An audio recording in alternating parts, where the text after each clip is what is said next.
네, 안녕하세요. 인제식 국어학원의 입시 소장 남궁철주입니다.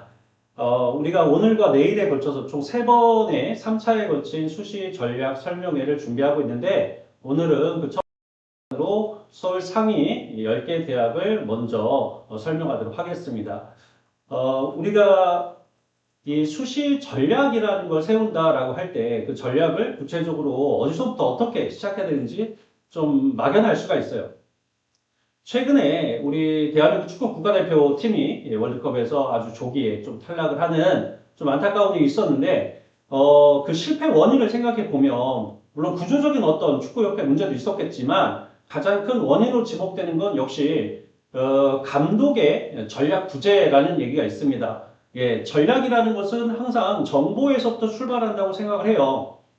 우리에게 정보라고 하는 것은 수시와 관련해서 수시 모집 요강입니다. 각 대학별 수시 모집 요강이고 또 우리가 가지고 있는 내 무기, 나의 무기는 결국 나의 내신과 생기부와 그리고 수능 성적이죠.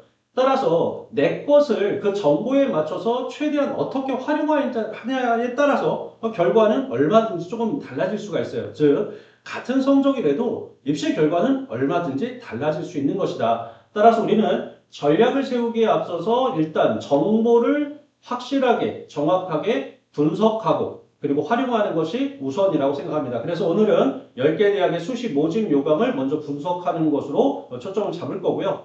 그에 앞서서 우리가 반드시 체크하고 넘어가야 할 부분들에 대해서 먼저 말씀을 좀 드리겠습니다.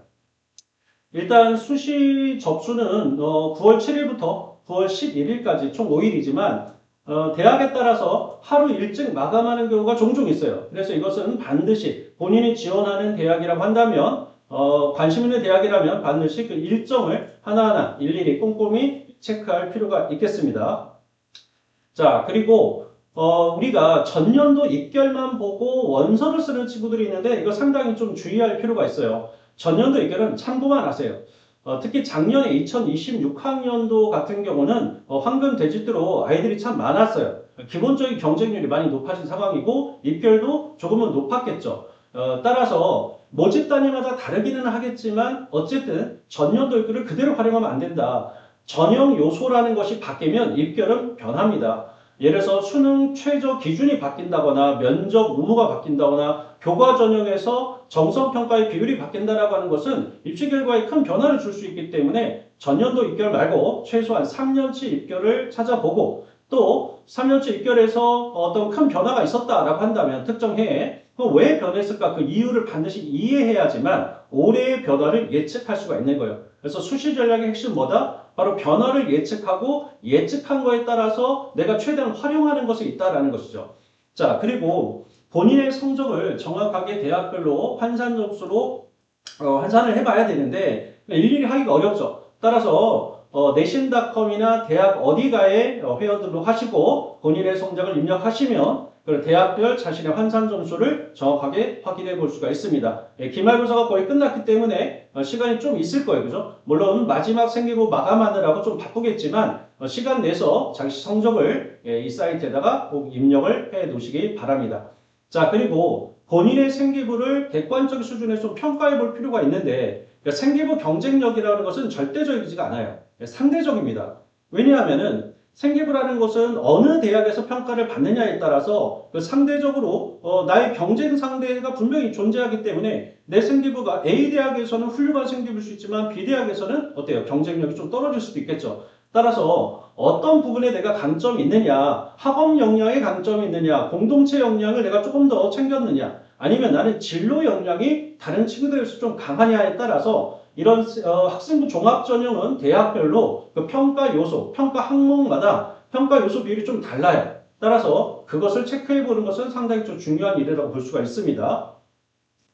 자, 그리고 어떻게 보면 가장 중요한 얘기인데요. 오늘 아까 말씀드린 것처럼 10개 대학의 수시 모집 요강을 분석할 때 제가 중점을 둔 부분은 변화된 요인들이에요. 전형 요소 중에 어떤 것이 변했는가가 가장 중요한 요인인데 바로 모집 단위가 새로 생겼다거나 그러니까 신설된 전형이나 또는 신설 모집 단위의 경우에는 좀 두 가지의 어떤 양상을 보입니다. 첨단 계약학과처럼 또는 인기 있는 뭐 생명, 화학 계열에서 신설 모집 단위가 생기게 되면은 첫 해부터 입결이 폭발합니다. 경쟁률이 상당히 높죠. 근데 그렇지 않은 학과라고 한다면 눈치를 보느라고 대체적으로 경쟁률이 좀 낮고 입결도 많이 낮은 경우가 좀 발생합니다. 따라서 이것도 경우에 따라서는 전략적으로 선택해 볼 수 있는 뭐 그런 부분이 될 수가 있을 것이고요. 또 모집인의 변화는 당연히 경쟁률의 변화를 가져올 것이고 또 충원률에도 영향을 줄 수가 있을 거예요. 그리고 가장 큰 어떤 변화를 주는 것은 바로 수능 최저이기 때문에 수능 최저가 변화가 있다면 그것은 반드시 체크하고 넘어갈 일이라고 생각합니다. 그리고 교과 전형의 경우에는 이 수도권에서는 지역균형 전형 또는 학교장 추천 전형 또 경우에 따라서는 뭐 교과 우수자 전형 이렇게 다양하게 불리기는 하지만 이 추천서를 이제 신청을 할 때 학교에서 1차 조사를 했을 때 만약 추천 인원이 제한에 있는 경우에 1차에 마감이 되면 2차에서는 추천서를 요청하기가 어렵습니다. 예, 실질적으로 그렇기 때문에 신중하게 학교에서 1차 조사를 할 때 본인이 교과 전형에서 추천서가 어느 대학에 필요한지 확인하고 또 1차에 가급적이면 신청을 하는 것이 좋겠습니다.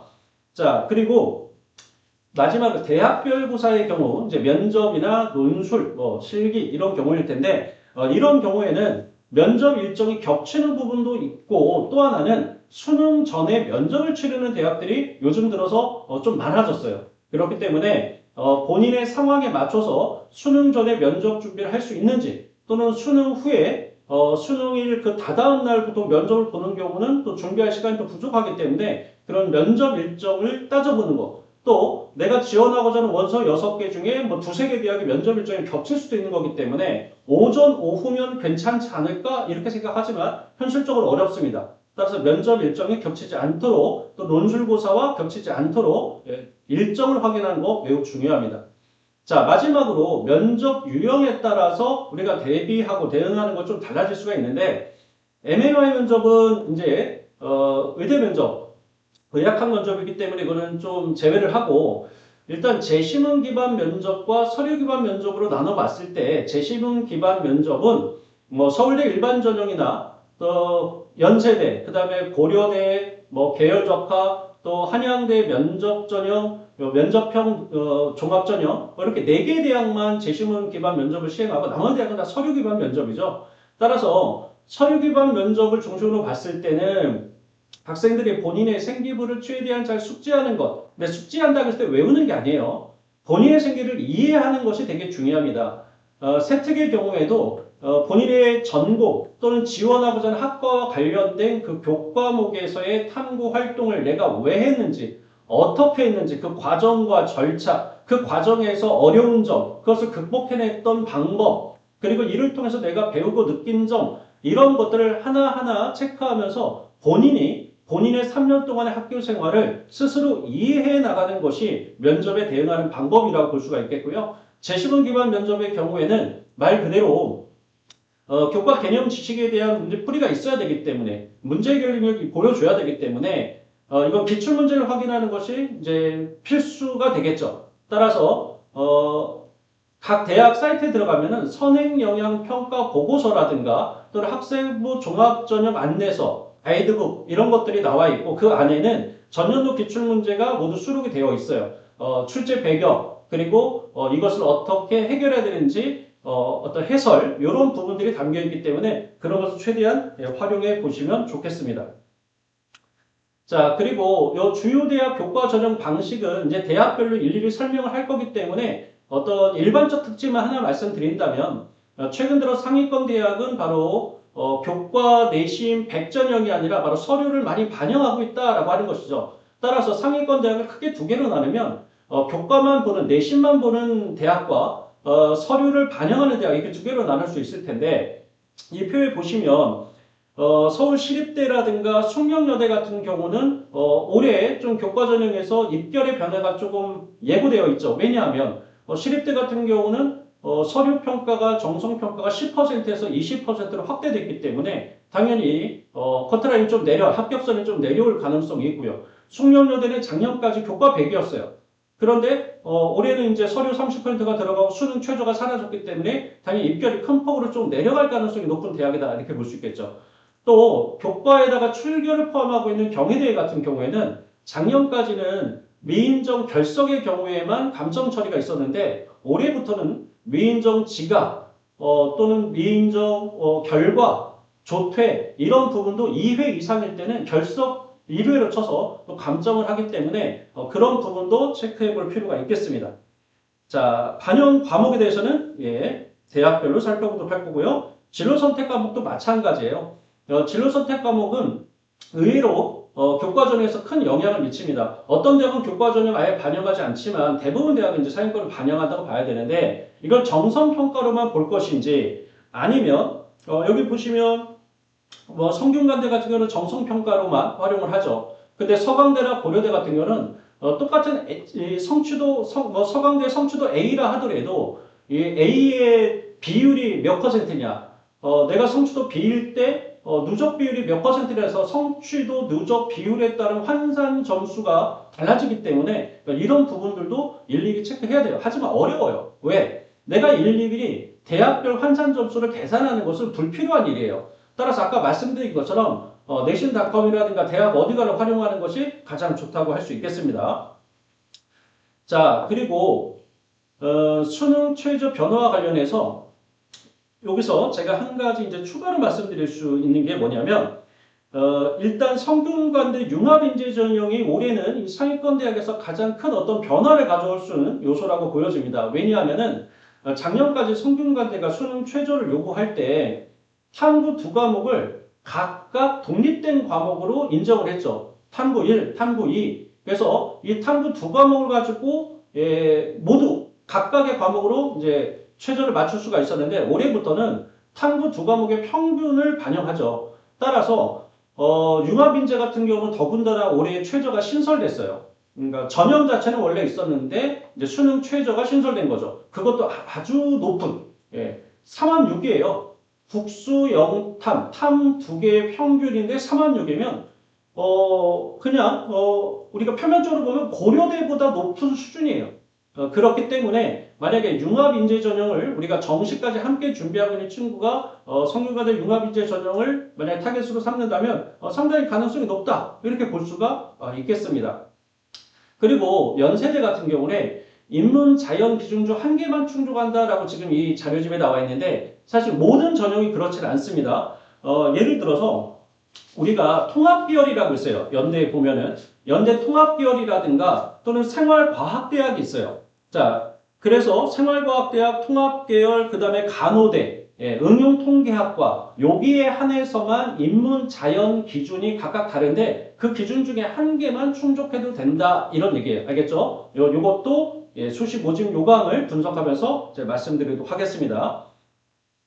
자, 그리고 이제 종합 전형을 크게 4개로 섹터를 나눠 본다고 한다면 면접이 있냐 없냐, 최저가 있냐 없냐 이렇게 4개 그룹으로 나눌 수가 있을 텐데 저는 이렇게 생각합니다. 여기 하나 오타가 있어서 오타부터 바로 잡고 가겠습니다. 뭐냐면 여기 보시면 중앙대학교 CA 융합인재라고 이렇게 되어 있잖아요. 요거 아닙니다. 요게 아니라 중앙대학교 융합인재 전형은 여기에 포함되어 있고요. 이게 뭐냐면 성장형 인재예요. 올해 신설된 성장형 인재. 자, 수정 바랄게요.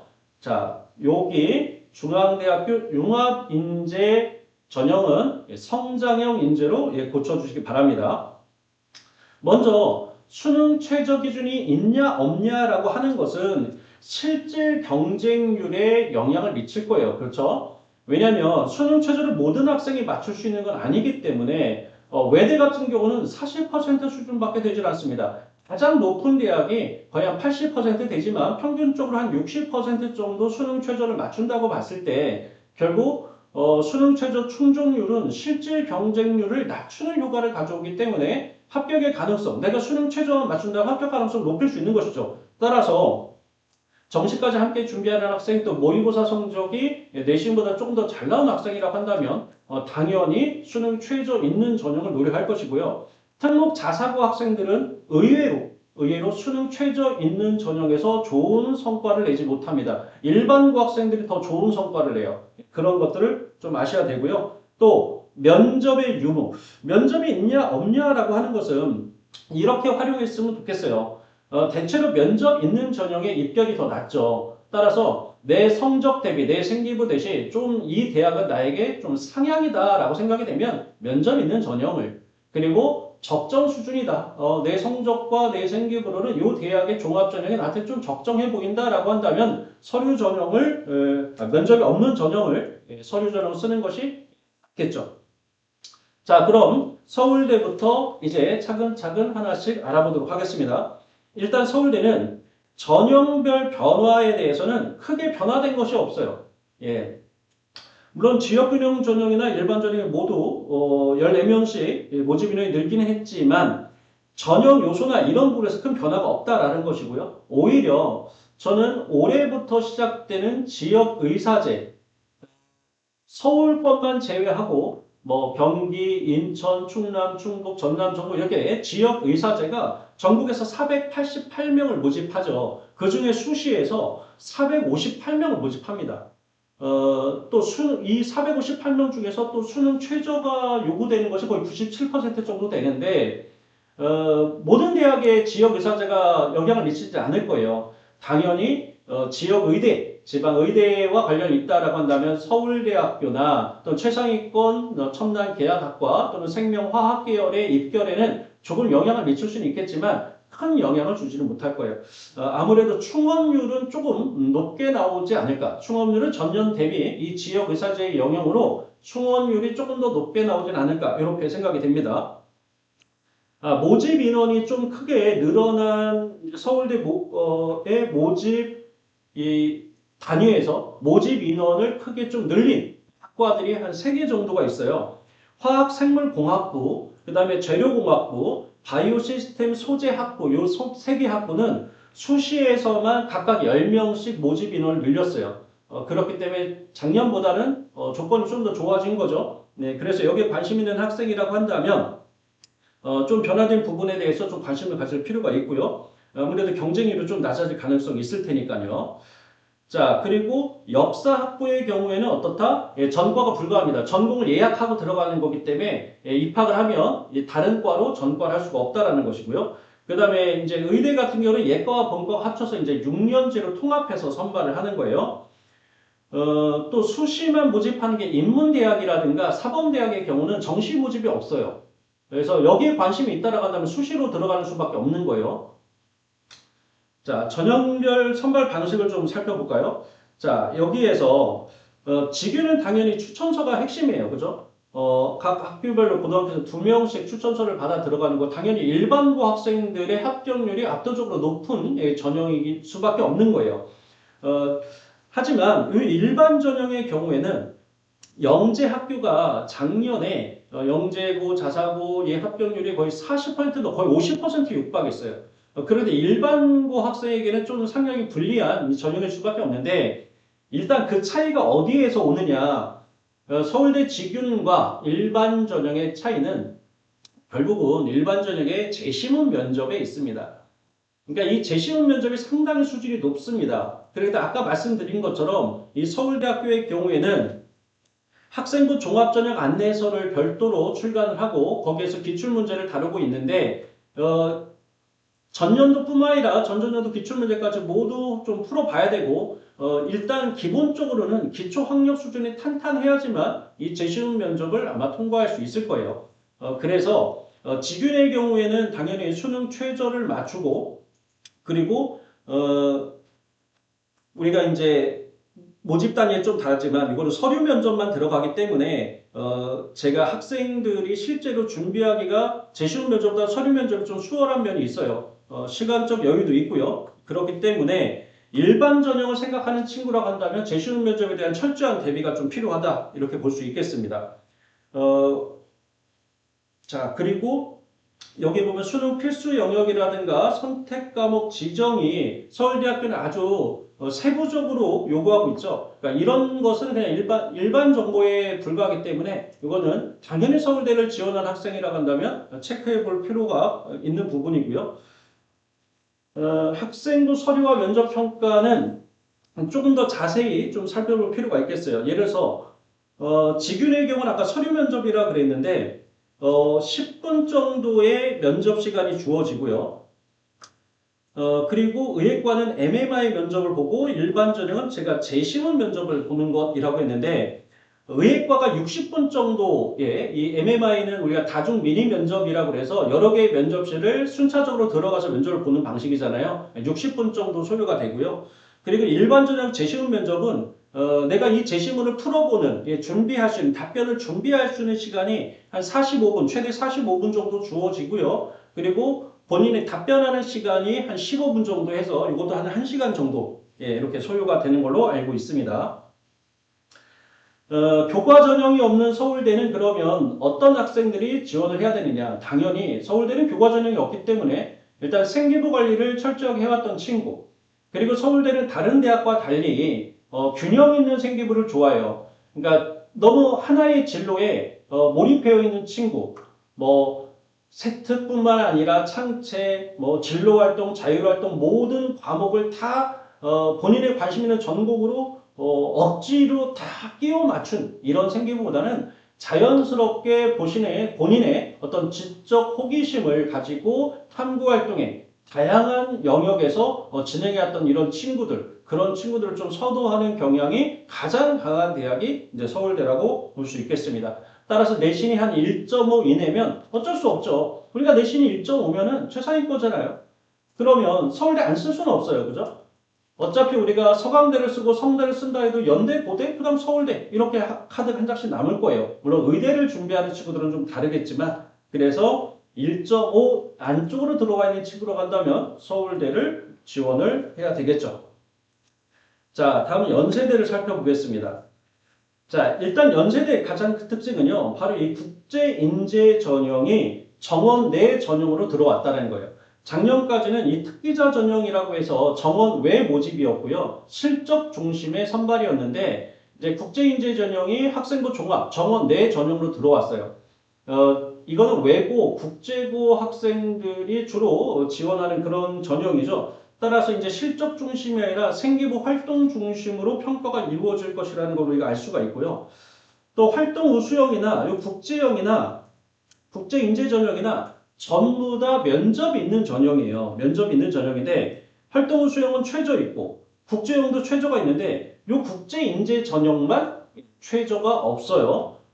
아까 말씀드린 것처럼 특목 자사고 학생, 영재 학교라든가 과고 학생들이 주로 지원하는 전형은 이렇게 최저가 없는 전형이 많기 때문에 역으로 생각하면 우리 일반고 학생들은 최저 있는 전형을 노리는 것이 훨씬 더 가능성이 높은 그런 싸움이라고 볼 수 있겠습니다.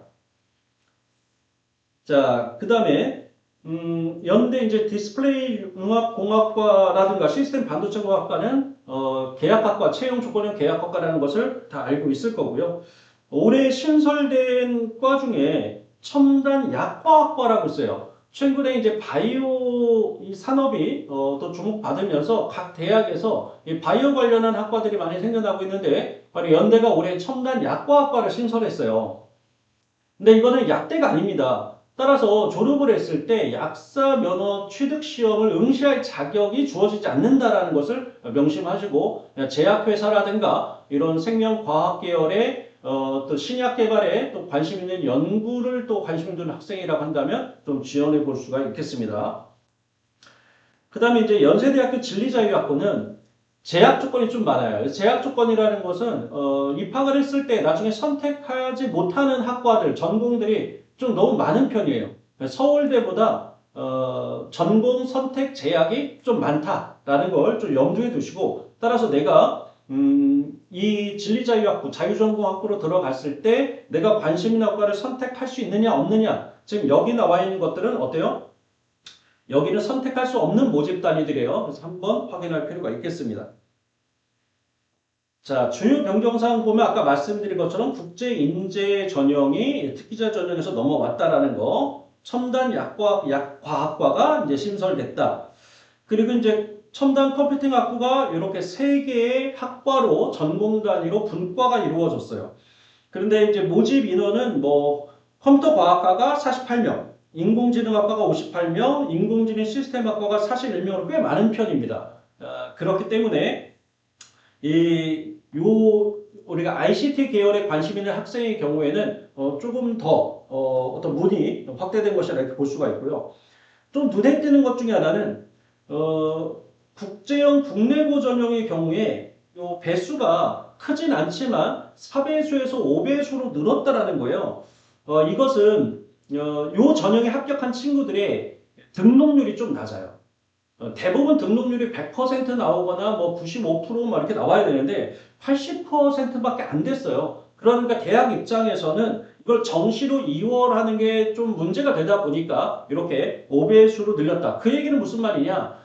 조금 더 합격의 범위가 넓어졌다. 그러니까 커트라인이 조금 더 내려올 가능성이 좀 생겼다. 이렇게 봐야 되겠죠. 아무래도 1단계 배수가 높을수록 면접에서 끼칠 수 있는 영향력, 면접 영향력이라는 것이 높을 수밖에 없으니까요. 예, 그리고 이제 논술 전형에서 과학 제시문이 추가됐다라는 거. 예, 원래 이게 있다가 빠졌다가 요번에 다시 과학 제시문이 출제가 됩니다. 따라서 연세대학교 자연계열에서 또는 통합계열에서 논술을 준비하는 친구는 과학 제시문이 새롭게 추가됐다라는 것을 기억하셔야 되고요. 자, 그 다음에 응용통계학과는 원래 상경 계열인데 그런데 어때요? 선발 전형 방식은 자연 계열에 준하는 방식을 따른다라고 하는 거 그걸 주의할 점입니다.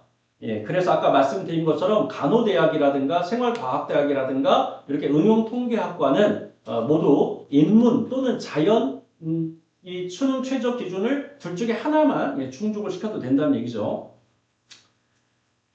전형별 이제 선발 방식을 보면 연대의 경우에 일단 연대가 2025학년, 2025학년도까지 면접이 있었어요. 교과 전형의 면접이. 근데 면접이 폐지되고 이제 교과 100전형으로 바뀐 거죠. 그 해에. 그런데 그렇게 되면 어떤 변화가 생겼냐? 경쟁률과 충원율이 동시에 올라갔어요. 예, 교과 100으로 바뀌면서. 그래서 충원율은 최저 충원율은 그 한 60% 정도가 됐고요.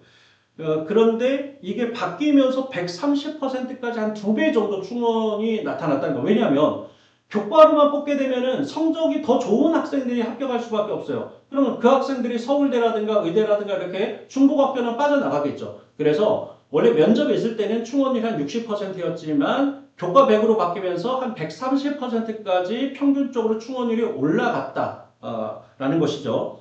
그래서 이제 이런 것이 충원률을 기대하고 지원할 수 있는 뭐 그런 하나의 요소가 될 수가 있을 것 같고요. 무엇보다도 연대는 요 재점수가 들어간다라는 것이 우리나라에서 유일하죠.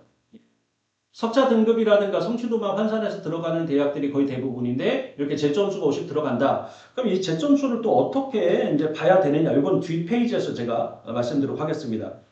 여전히 수능 최저를 맞출 때 수학이나 과탐에서 선택 과목 지정을 하고 있는 대학이 서울대, 연대, 고대, 그리고 국민대잖아요. 그죠? 고대는 빠졌죠. 서울대, 연대, 그리고 국민대예요.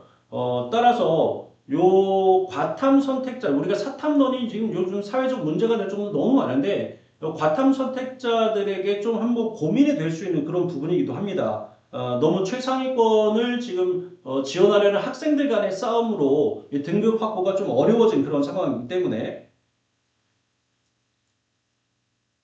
자 그리고 활동 우수형이나 국제형이나 국제인재전형 모두 다 면접 있는 전형이라고 했는데 면접의 방식이 똑같아요. 현장 녹화 방식입니다. 그러니까 미리 제시문을 보고 제시문을 풀이한 후에 이 면접실에 설치되어 있는 이 카메라 앞에 앉아서 정해진 시간 내에 그 답변을 하고 자동으로 녹화되는 옆에 조교가 있다고 합니다. 조교의 안내에 따라서 녹화를 하는 방식으로 이루어지는 것이죠. 특히 국제인재 전형은 제시문에 영어 제시문이 출제될 수 있다라고 공지를 했어요. 이런 경우에는 거의 출제된다고 봐야 돼요. 기존의 특기자 전형에서도 영어 구술 면접이 있었기 때문에 당연히 이 국제인재 전형도 영어 제시문이 출제될 가능성이 거의 저는 100%라고 봅니다. 자, 그리고 국제인재 전형이나 논술 전형은 그 고사일이 수능 전후로 잡혀 있죠. 이것도 한번 체크해 봐야 되고요. 자, 입결을 한번 보도록 하겠습니다. 어, 연세대 같은 경우는 당연히 재점수가 들어가기 때문에 등급만으로는 확인하기가 좀 어렵습니다. 그렇죠? 따라서 환산 접수를 반드시 좀 확인해 봐야 되고요. 환산 점수로 봤을 때 인문의 경우에는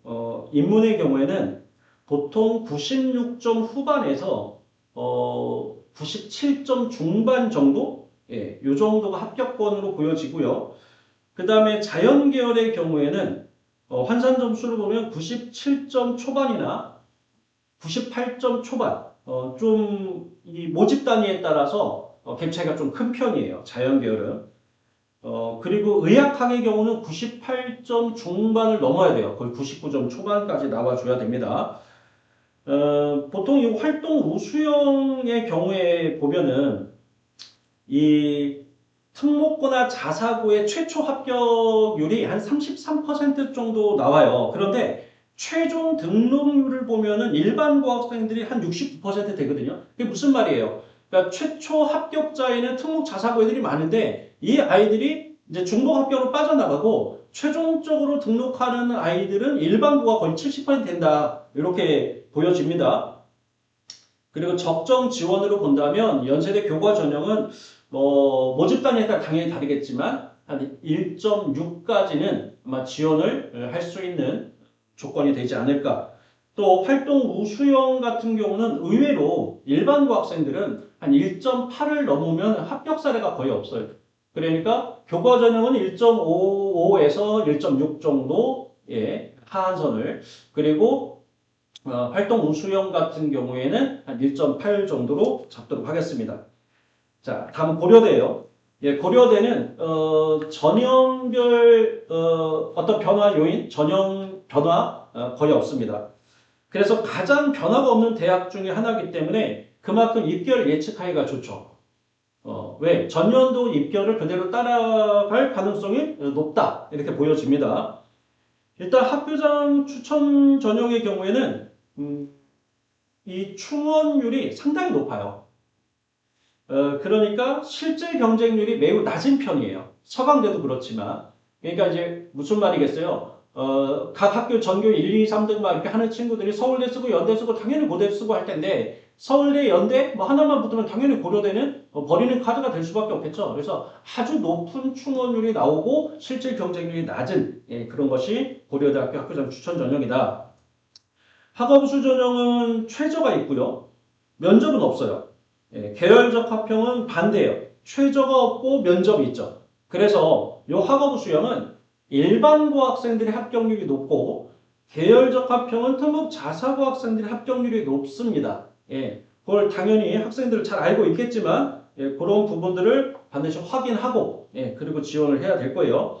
그리고 계약 학과가 상당히 많은 학교이긴 한데 근데 이 학과에 들어간다고 해서 바로 뭐 SK 하이닉스라든가 삼성전자에 바로 입사하는 건 아니에요. 졸업하고 조건을 충족해야 됩니다. 읽어보시면 알까요? 여기 뭐 석사 또는 박통합 연계 진학자로 선발된 경우 또 그리고 학위 취득 후에 이제 연계 취업을 할 수 있다. 선발 전형에 통과한 학생에게 제시 기준을 충족한 학생에게라는 이런 조건들이 있기 때문에 이런 걸 한 번쯤 다 읽어봐야 됩니다. 자, 그리고 가장 많은 질문 중에 하나가 이 고려대학교에서 전공 자율 그러니까 우리가 자유전공학부하고 학부대학이라는 게 있어요. 이 자유전공 학부대학의 차이가 뭐예요? 라고 이제 물어보는 경우가 있는데 거의 같습니다. 차이라고 한다면 이 자유전공학부는 제2전공으로 이 공공거버넌스라든가 이런 리더십 교양 과정을 반드시 이수해야 된다. 그럼 이게 뭐냐? 한마디로 이제 사회 지도자급을 육성한다라는 취지에서 법이라든가 경제와 관련된 이런 교육을 반드시 이수해야 된다라는 조건이 붙어 있는 게 고려대학교 자유전공 학부입니다. 자, 학생부 교과 전형이 이제 교과 90에 이제 서류 10인데 2026년 작년이죠. 작년에 고려대학교 서류 반영은 20이었죠. 20. 그러면 20에서 작년에 바뀐 거죠. 20에서 10으로 25학년도까지가 20이었고 작년에 20에서 10으로 작년에 바뀐 거예요. 그리고 수능 최저도 3합6이었다가 3합7로 완화가 됐어요. 작년에. 그럼 당연히 어떤 결과가 생겼을까요? 최저 충족률은 올라갔을 거예요. 최저 기준이 낮아졌으니까 최저 충족률은 올라갔을 거예요. 60%에서 한 70%까지 올라간 걸로 보여집니다. 그리고 70% 커트라인도 인문의 경우에는 1.54에서 1.4대로 1.42 이렇게 자연계열은 1.41에서 1.30까지 올라가 버렸어요. 그러니까 올해도 이게 거의 그대로 유지될 가능성이 있다고 보여집니다. 따라서 우리가 3년치 입결을 보다 보면 2025학년도 고려대학교 교과전형의 입결보다 26학년도에 갑자기 올라갔는데 그럼 올해도 높을까? 25학년도로 돌아가서 낮아지진 않을까? 그렇지 않을 거라는 거예요. 왜냐면 이건 전형 요소가 변해서 자연스럽게 나타난 결과이기 때문에 올해의 입시 결과는 작년의 입결과 유사하게 나타날 것이다. 이렇게 보여집니다. 그리고 이 3합7이라는 것이 다른 대학에 비교해 봤을 때 높지가 않아요. 예. 성균관대보다도 낮은 상황입니다. 물론 당연히 우리가 누구랑 경쟁하느냐에 따라 다를 수는 있을 거예요. 하지만 아까 말씀드렸죠. 성균관대 융합인재 같은 경우는 국수영 탐 두 과목이에요. 두 과목 평균입니다. 고려대는 한 과목이잖아요. 그죠? 그런데 성균관대 융합인재는 3합6이에요. 그러니까 당연히 저 같으면 그럴 거예요. 성균관대 융합인재를 쓰는 친구는 이 고려대학교도 쓸 거고요. 그죠? 그리고 이번에 성장형 인재라고 중앙대에서도 최저 있는 종합전형이 생겨났거든요. 그럼 저는 그것도 쓸 거예요. 자, 이렇게 높은 최저를 요구하는 대학만 골라서 쓴다면 우리 합격률을 높일 수가 있는 거거든요. 최저를 충족한다는 조건 하에서는 그렇다는 얘기입니다. 다음 학업 우수 전형 아까 일반고 학생들에게 좀 더 적합하다라고 했는데 상당히 어때요? 최저 조건이 셉니다. 4, 8이에요. 그렇기 때문에 일반고 학생도 이걸 뚫어낼 수가 있는 겁니다. 대신 계열적합 전형의 경우에는 최저가 없는 것이죠. 그래서 특목 자사고에게 더 유리한 거예요. 근데 면접일을 보니까 이 계열적합형은 모두 수능 전으로 잡혀 있어요. 예. 좀 부담이 되겠죠? 수능 전에. 자, 그럼 입결을 볼까요? 먼저 학교장 추천 전형을 보도록 하겠습니다. 아까 말씀드린 것처럼 2026학년도 작년의 입결을 올해도 그대로 따라올 가능성이 높다라고 했고요. 학교장 추천 전형 인문계열, 인문계열의 평균 충원율이 한 131%까지 좀 올라왔어요. 원래는 한 110대였거든요. 그만큼 충원율이 좀 높아졌다. 그리고 자연계열의 경우에는 충원율이 거의 170%까지 올라가 있어요. 평균적으로. 그러니까 여러분들이 1차에 최초 합격 소식을 듣지 못해도 2차, 3차, 4차, 5차, 6차까지 추합이 있으니까 기다리면 수시는 돌고 놉니다. 결국 내 자리를 옵니다. 그러니까 우리 너무 낙심하지 말고 기다리면 좋은 소식 들을 수 있습니다. 원서가 6장이기 때문에. 자, 그럼 이 입결 70% 컷의 인문계열의 평균값이 작년에 얼마였냐면 1.4였어요. 1.42. 그리고 자연계열의 경우 평균이 1.30까지 왔거든요. 그렇기 때문에 상당히 높은 수준이라고 볼 수가 있고, 그래서 저는 이 고려대학교의 교과전형은 인문의 경우에는 한 1.5에서 1.6까지가 지원할 수 있는 하한선으로 보고 자연계열은 1.45 정도로 봅니다. 자연계열이 좀 더 높아요. 예. 종합전형의 경우는 뭐 1.7, 1.8까지도 지원해 볼 수 있겠습니다. 자, 다음 서강대요. 일단 서강대학교는 일반 전형이 원래 하나였는데 2가 이제 신설이 됐죠. 그러면 기존에 있었던 일반 전형 1과 2의 차이가 뭐냐? 똑같아요. 그러니까 뽑는 방식이 똑같아요. 서류 100전형입니다. 최저도 없고요. 면접도 없습니다. 최저도 없고 면접도 없는데 왜 하나를 더 만들었냐? 얘는 원은 학과 단위, 그러니까 작은 전공 단위, 학과 단위 모집이고, 요 투는 이제 학부 단위, 광역 단위 모집이에요. 인문대학, 사회과학대학, 자연과학대 이렇게 묶어서 큰 단위로 이제 뽑는 것, 요런 차이죠. 따라서 요 투 전형은 인문학 기반, 사이언스 기반, AI 기반, 자유전공학부 유형 2에 해당되는 광역 단위로 모집한다는 거고, 이제 2가 신설됐기 때문에 1에서 인원을 빼서 2로 이렇게 모집 인원을 옮긴 거죠. 예. 자, 그리고 조심해야 될 거 하나 있어요. 반도체 공학과. 자, 이 반도체 공학과는 이름만 들었을 때, 이거 계약학과 아닌가? 아닙니다. 시스템 반도체 공학과는 계약학과예요. SK 하이닉스. 그런데 그냥 반도체 공학과는 일반 학과입니다. 예, 첨단 학과는 맞지만 계약학과는 아니에요. 예, 헷갈리면 안 됩니다. 자, 그리고 아까 이제 말씀드린 것처럼 이렇게 인문학부, 사회과학부, 미디어학부, 뭐 인문학 기반, 사이언스 기반, AI 기반 요게 이제 우리가 광역단이라 부르는 요 세 개가 이제 서류 기반 그러니까 학부 단위 2 유형 2A 단계에는 모집 전형에서 선발을 합니다. 그런 중복 지원이 가능해요. 그러니까 원도 쓸 수 있고 투도 쓸 수 있어요. 그러니까 내가 서강대다 목표다라고 한다면 교과 전형 하나 쓸 수 있는 거고요. 그리고 일반 전형 원, 투, 종합 전형 2개 쓰는 거고 논술도 쓰고 이렇게 해볼 수 있는 겁니다. 근데 예를 들어서 고려대 같은 경우는 그게 안 되잖아요. 고려대는 학교장 추천 전형을 쓰면 교과를 하나 쓰면 학업수 전형을 쓸 수가 없어요. 계열적 합학 전형을 쓸 수가 있지만 그런 제약 조건이 있어요. 그죠? 그런데 서강대는 그런 게 없다는 겁니다. 자, 그 다음에 이제 교과 산출 방식을 보면은 석차 등급, 그러니까 공통 과목과 일반 선택 과목에 이제 우리가 석차 등급을 90%, 그 다음에 성취도는 진로 선택 과목이겠죠? 10% 이렇게 들어간다고 보는데, 이 진로 선택 환산 성취 비율을 들어가기 때문에 요거는 따져봐야 돼. 한마디로 쉽게 말하면 성취도 A 비율이 너무 많은데 내가 A일 때는 그렇게 높은 점수를 받을 수가 없어요.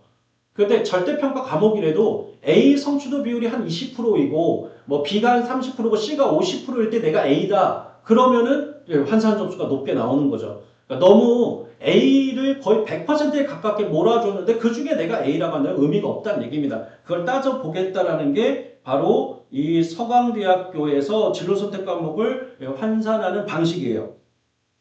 수능 최저 조건이 매우 낮죠. 그래서 최저 충족률이 상당히 높아져 있는 상황입니다. 그리고 다른 대학과 달리 서류평가에서 학업 역량이 매우 높죠. 대부분 상위권 대학에서는 서류평가에서 진로 역량을 좀 높이는 경우가 많아요. 예, 특목 자사고 아이들에게 좀 유리한 조건을 마련해 주기 위해서. 그런데 학업 역량이 높다라는 건 역시나 요거는 일반고 학생들에게는 상당히 좀 유리하게 작용할 수 있는 부분이라고 보여집니다. 예, 최저도 없고 면접도 없는 그런 대학이에요. 자, 입결을 보면 일단 실질 경쟁률 한번 보세요. 놀랍지 않습니까? 자, 사회과학부가 최초 경쟁률이 12.67대 1이었는데 최종 실질 경쟁률이 1.24대 1이에요. 자, 왜 이런 현상이 나타나는 걸까요? 왜 그럴까요? 바로 충원율 때문이죠. 합격자들이 다 다른 대학으로 가버린 거예요. 그죠? 충원율이 788%까지 나왔습니다. 예. 그리고 최저 충족률이 작년에 인문의 경우에 무려 80%였어요. 10명 중 8명이 최저를 통과한 거예요. 예. 그러면 여기서 실질 경쟁률을 낮추는 효과는 없었단 말이죠. 그러니까 결국 충원율에 의해서 만들어진 실질 경쟁률이라고 봐야 되겠습니다. 그래서 평균적으로 인문에서 70% 컷을 보면 1.57이었어요. 1.57. 그러니까 제가 봤을 때 인문의 경우 서강대는 보통 한 낮은 학과의 경우 한 1.6 정도, 1.65 여기 보시면 최저가 유럽문화학과 이렇게 나와 있는데 한 1.65, 1.6까지가 그래도 어느 정도 써볼 수 있는 하한선 저는 이렇게 보겠습니다. 네, 자연계열의 경우는 작년에 평균 컷이 1.46이었어요. 그런데 가장 낮은 학과는 또 1.96까지 나왔죠. 그래서 모집 단위별로 어느 대학이나 그래요. 상위권 대학은 모집 단위별로 자연 계열의 경우 공대의 경우에는 이 차이가 매우 큽니다. 자연과학대학과 공대, 공과대학의 입결 차이도 매우 크기 때문에 모집 단위에 따른 결과가 여러분들이 확인해야 할 것이고 서강대 특징은 이렇게 충원율이 매우 높게 나오는 대학 모집 단위에서 실질 경쟁률이 말도 안 되죠. 컴퓨터 공학과가 왜 1.96까지 나왔는가 봤더니 실질 경쟁률이 1.07대 1. 그죠? 원서 썼으면 그냥 합격했다는 얘기입니다. 이거는. 예. 자, 그러니까 최상위권 학생들이 서연고, 서성한 이렇게 썼을 때 중복합격했을 때 가장 먼저 거리는 카드 중에 하나가 서강대구나라는 것도 알 수가 있습니다. 서연고, 서 중에는. 자, 성균관대 올해 최대 이슈. 최대 이슈는 상위권 대학 전체를 합해서도 저는 최대 이슈라고 보여집니다. 바로 수능 최저가 확 강화됐다. 이거는 뒤에서 다시 설명할게요. 그리고 전형 명칭이 다 바뀌었어요. 크게 바뀐 건 아닌데 옛날에는 융합형, 탐구형 이렇게 불렀는데 지금은 땡땡 인재 이렇게 바뀌었어요. 그러니까 융합인재, 탐구인재, 성균인재 이렇게 바뀌었고요. 이 융합인재가 바로 최저가 없다가 신설된 거예요. 그죠? 융합인재는 최저가 신설됐고 면접이 없어요. 예, 최저는 있고. 근데 탐구인재는 최저도 없고 면접도 없어요. 성균인재는 최저는 없는데 면접은 있어요. 과학인재는 최저, 면접 다 없고요. 좀 다양한 조합으로 이렇게 전형들을 늘려놔 버렸어요. 최저 있는 전형 누구한테 유리하다 그랬죠? 특목 자사고인가요? 일반고인가요? 자, 일반고에게 유리합니다. 그래서 융합인재가 최저를 신설했다라고 하는 거, 야, 우리 학생들 타겟으로 삼을만 합니다. 요 성적대에 해당하는 학생들은 최저가 신설된 올해 노려볼만 합니다. 자, 그런데 탐구인재는 반대예요. 요 탐구인재의 경우에는 합격자 비율을 보면 특목 자사고 비율이 상당히 높습니다. 그러니까 성균관대를 생각하는 학생들은 일반고 학생들은 융합인재를 특목 자사고 학생들은 탐구인재가 합격 가능성이 높다. 나에게 좀 더 유리한 전형이다.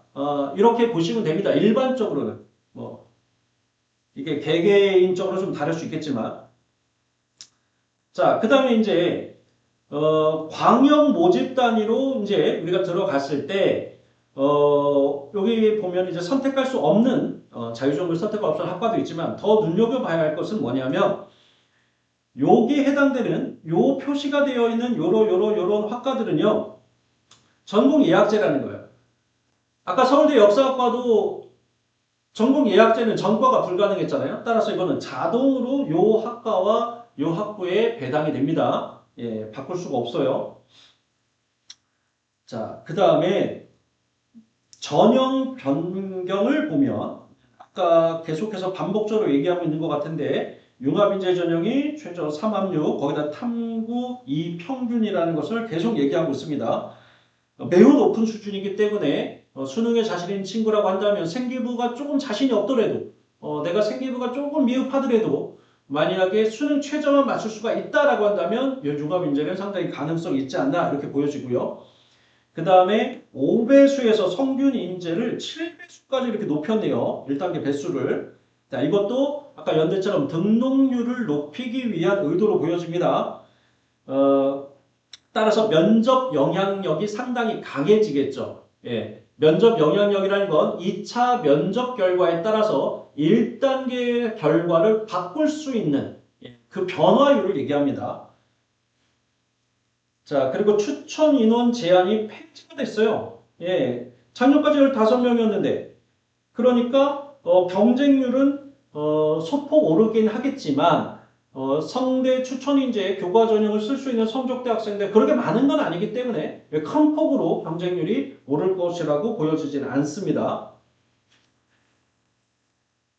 자, 성균관대 추천 인재 전형 먼저 저는 고려대학교 학교 추천 전형과 성균관대 추천 인재 전형의 중복 지원 학생들이 상당히 많을 걸로 보여집니다. 예, 바로 그 고려대학교 학교 추천이 3합 7이었잖아요. 탐구는 한 과목만 반영이고 따라서 두 개의 동시 지원에서 고려대에 합격을 한다면 당연히 성균관대 카드를 버릴 거니까 당연히 충원율이 좀 높게 나오지 않을까. 예, 올해는 성대 추천제 전형이 좀 높게 나오지 않을까 이렇게 보여집니다. 자, 그리고 입결을 제가 한번 예측을 해보면 추천 인원이 폐지가 됐다라는 것은 당연히 경쟁률은 조금 높일 수 있어요. 그죠? 그렇다면 경쟁률이 올라가면 입결을 상승시키는 요인이 될 수 있지만 최저가 상당히 강화됐어요. 이것은 입결을 하락시키는 요인이 되겠죠. 그럼 입결 상승 요인과 입결 하락 요인이 동시에 존재했을 때 뭐가 더 크게 작용할 거냐? 예, 성균관대 추천인재 전형은 하락 요인이 더 크게 작용할 거예요. 수능 최저 충족률이 훨씬 더 낮게 확 떨어질 가능성이 있어요.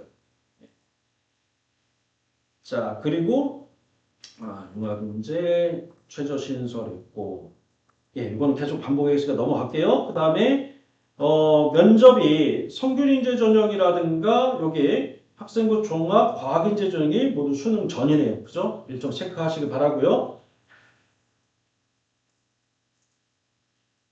예, 모두 탐탐에서 이 평균으로 바뀌었다는 거 확인할 수 있는데 여기 보시면 과탐으로 최저를 맞출 경우에 그죠?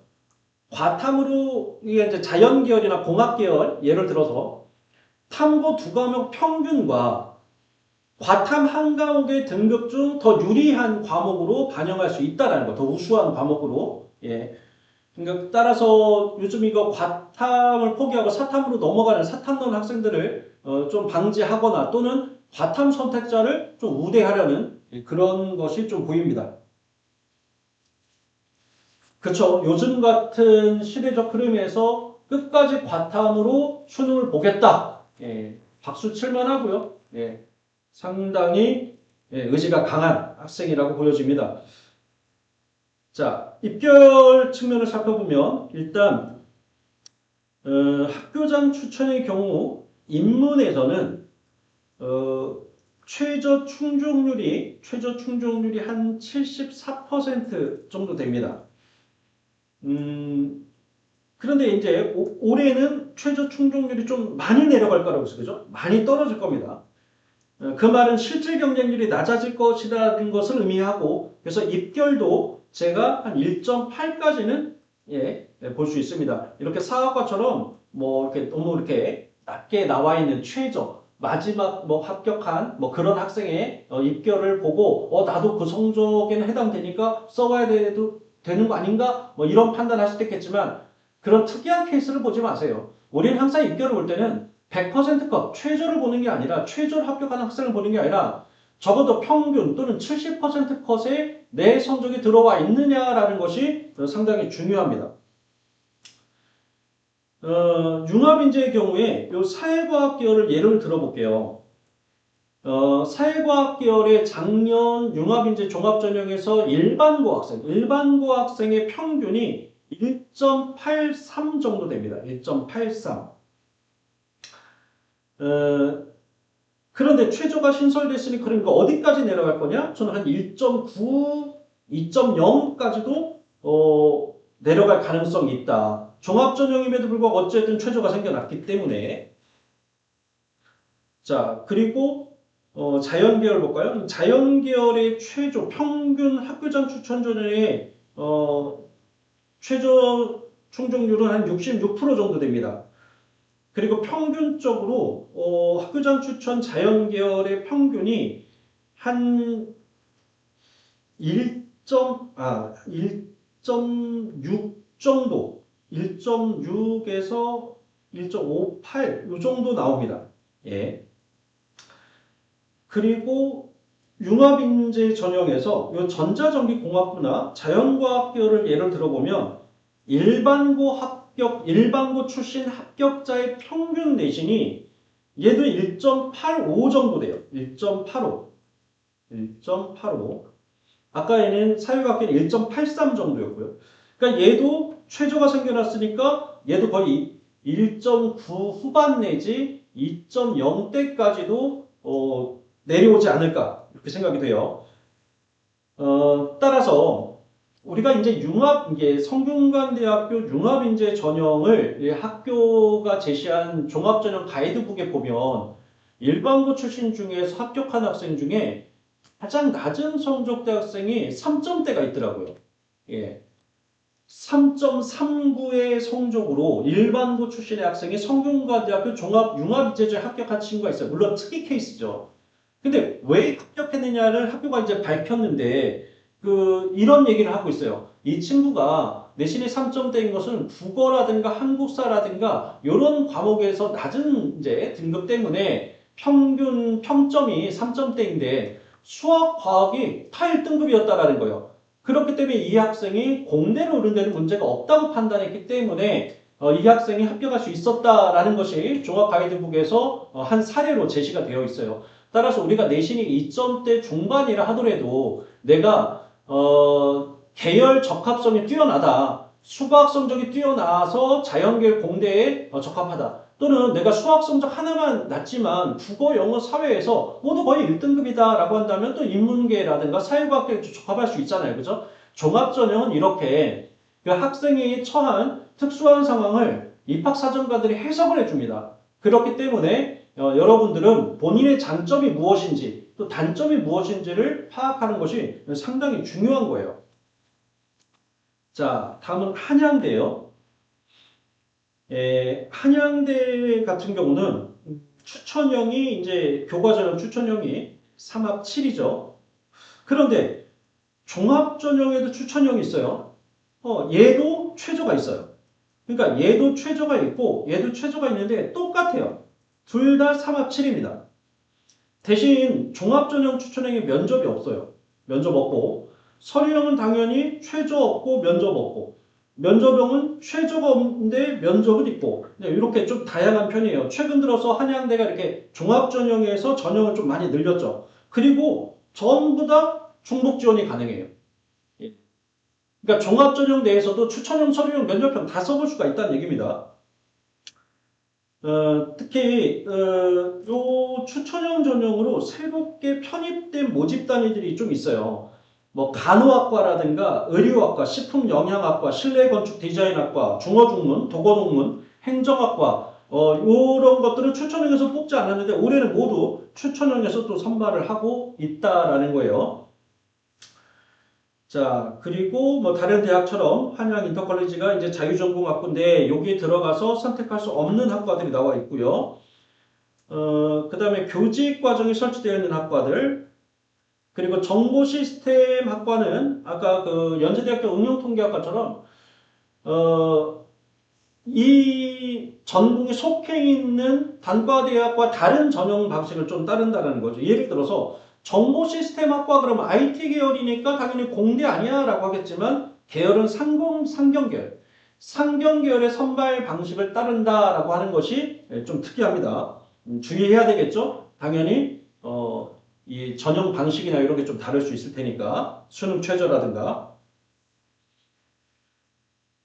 자, 학생부 종합 변경 내용에 보면 이제 인원에 좀 변화가 있었죠. 추천형은 101명이 늘었고 서류형은 103명이 줄었다. 그리고 추천형에는 최저가 3합 7 이렇게 존재한다라는 거. 그 다음에 융합전자공학부가 이렇게 보면 40명 증원, 미래자동차공학과 20명, 데이터 사이언스 학부가 35명 이렇게 모집 정원이 크게 증가한 이런 학과들은 전년 대비 당연히 경쟁률이 소폭 내려갈 수가 있고 경쟁률이 내려감으로써 자 입결도 조금은 내려올 가능성이 있다 이렇게 보여집니다. 논술에서는 학생부 종합평가 10%가 사라지고 이제 논술 100전형으로 바뀌었는데 저는 이거는 큰 영향이 없을 거라고 봐요. 어느 대학에든 마찬가지일 거예요. 왜냐하면 논술 전형은 논술 전형입니다. 논술 100전형이나 논술 70에 교과 30전형이나 큰 차이가 없어요. 왜? 논술을 제외한 교과나 또는 정성평가 부분은 실질 반영 비율이 매우 낮아요. 예. 1등급과 5등급의 극간 점수 차이도 거의 없어요. 그렇기 때문에 논술 전형은 논술로 판가름 납니다. 따라서 이렇게 변했다고 해서 큰 변화가 있을 걸로 보여지진 않아요. 자, 한양대학교 교과 추천형에서 이 정성평가 10이 차지하는 의미를 좀 보면 영향력이 거의 없다. 이것도. 예, 거의 없다. 학교에서 제공한 자료를 보면은요. 2026학년도에 한양대학교 추천형에서 정형평가로는 합격선인데 그러니까 내신 성적으로 합격권인데 교과 정성평가가 안 좋아서 불합격한 친구가 전체에서 3명밖에 안 됐대요. 예. 그러니까 아주 미미한 수준이죠. 그러니까 이 추천형은 이 최저를 충족하는 것, 3합7이라는 최저를 충족하는 게 관건이지 저 정성평가는 큰 영향을 주지 못한다라는 거예요. 자, 그 다음에 이제 종합전형에서 면접형만 이제 면접이 있잖아요. 그죠? 그러니까 이 면접의 영향력은 상당히 높습니다. 왜냐하면 이렇게 추천형, 서류형, 면접형으로 이렇게 나눠 놓은 것은 의도가 있어요. 그러니까 고교 유형별로 학생들이 나누어서 선발하려는 어떤 의도가 있기 때문에 면접 전형은 면접을 통해서 특히 이건 재시험 면접이에요. 재시험 면접이기 때문에 상당히 난이도가 좀 높은 면접이에요. 준비를 철저히 해야 됩니다. 면접 전형을 쓰기 위해서는. 추천형이 2개가 교과와 종합에 둘 다 존재하고 둘 다 최저가 있다라는 것. 그리고 면접이 여기서 재시문 면접이라는 거. 단 의과대학과 사범대학은 학생부별, 즉 서류 면접인데 공대라든가 자유전공에 해당되는 한양 인터컬리지 같은 경우가 재시문 면접이라는 거예요. 예, 현장 녹화 방식, 예, 연세대와 같은 방식이네요. 당연히 이것도 선행 영향 평가 보고서에 기출문제 확인하면 됩니다. 자, 입결 보겠습니다. 한양대학교 추천형부터 먼저 인문과 자연을 이제 다 합쳤을 때 입시 결과를 이때 최저 충족률이 평균 한 70% 나왔대요. 그리고 합격자 평균이 한 1.52 정도 됐다고 합니다. 근데 인문과 자연이 분리되어 있진 않아요. 인문 자연을 통합했을 때 평균 합격자 평균이 1.52, 최저 충족률은 한 70% 보여지고요. 그래서 저는 한 1.7 정도, 1.7에서 1.75 정도가 한양대학교에 교과 전형을 쓸 수 있는 하한선이라고 보여지고요. 자연계열은 1.6 정도까지 봐요. 한양대는 공대잖아요. 그러니까 한양대는 공대가 좀 셉니다. 높습니다. 인문보다.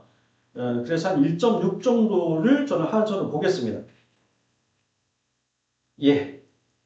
그리고 이제 종합전형의 경우에는 종합전형도 그러면 이 추천형을 기준으로 말씀드리면 일반고 합격자 비율이 한 55% 정도 돼요.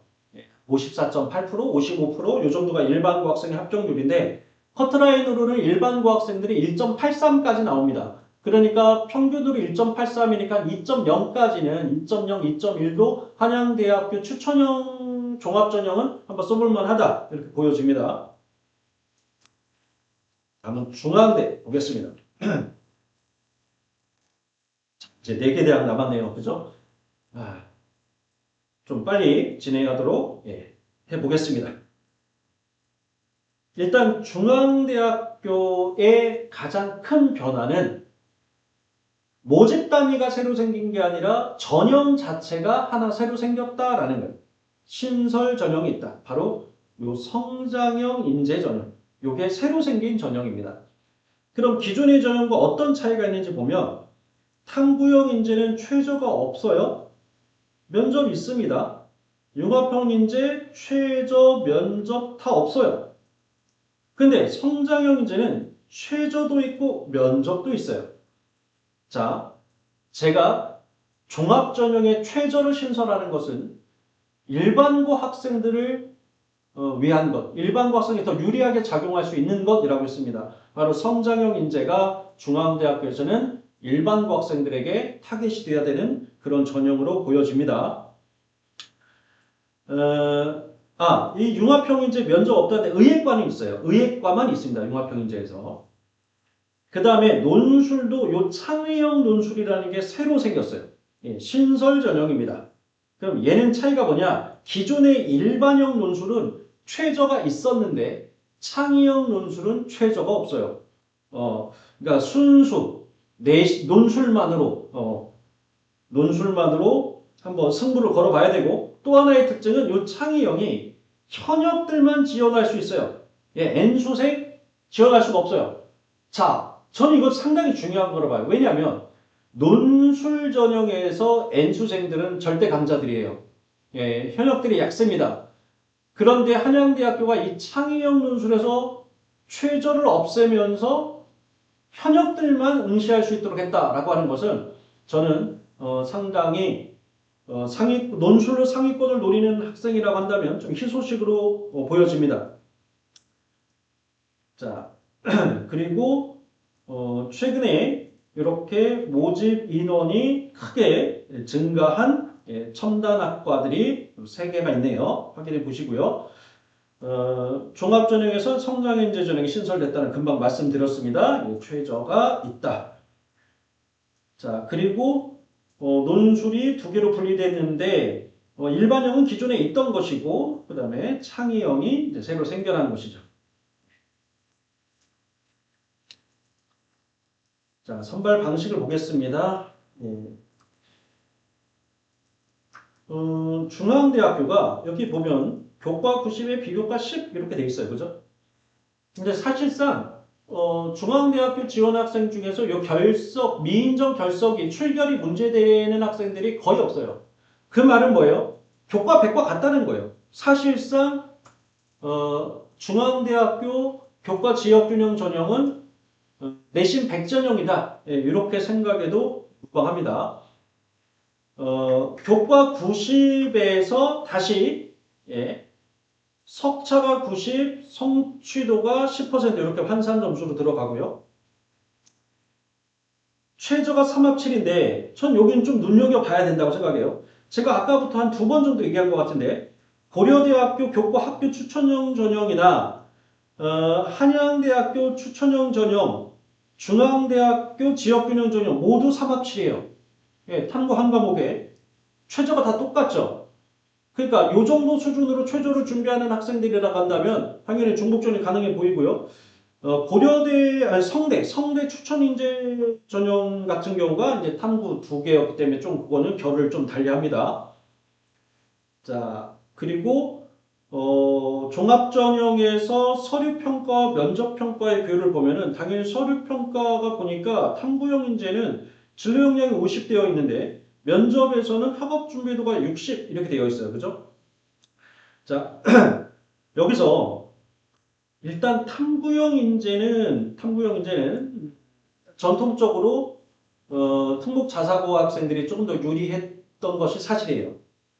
융합형 인재도 마찬가지예요. 그런데 저는 이 성장형 인재가 생겨남으로써 일반고에게 좀 유리하게 작용할 것이라고 아까 말씀드렸고 뭐 많지는 않죠. 108명 이렇게 모집을 하지만 노려볼 만합니다. 여기다가 또 하나는 뭐냐면 이 성장형 인재의 경우에 일단과 배수가 일단 5배수예요. 5배수. 그리고 이게 면접 영향력이 이제 높을 것이라는 걸 보여주고 또 최저가 생겨남으로써 이것이 하나의 허들이 되는 거잖아요. 장애물이 되는 거니까 입결은 좀 내려올 가능성이 좀 있습니다. 그죠? 입결이. 자, 그리고 이건 아까 한 얘기니까 넘어가도록 하겠습니다. 자, 바로 그럼 입결로 가볼까요?